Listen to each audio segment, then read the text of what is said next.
Then solo RG muna ako dito guys. Kasi paano pa naman kasi.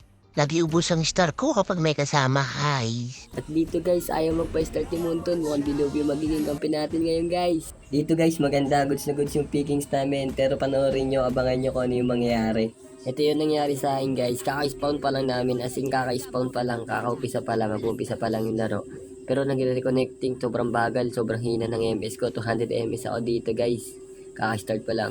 Tapos lag ka na guys, ginugulo ka pa ng tatlo. Dito pinipilit akong invade ng Alucard. Pero mabibigyan ako ng Alucard dito guys. Na-earlyan ako ng Alucard.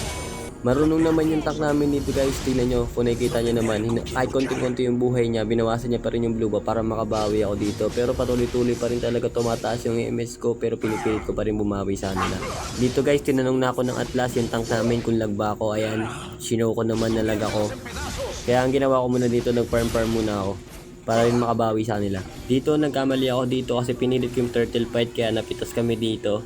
Nung makabawi-bawi na ako, napatay ko yung tank nila tsaka core nila. Dito nag-umpisa ulit ako mag-farm para makabawi-bawi sa item. Pero yung MS ko pa rin medyo nataas. Dito papunta ako sa top pagtapos kukunin yung blue buff ko. Nakapitas naman ako dito ng isa guys, pero yung ulit kasi nasa damuhan nandun sa may bush kaya naupos pa kami dito dahil sa ulti niya. Sobrang taas pa rin ng MS ko kaya guys panoorin nyo na lang yung pwede mangyari sa susunod.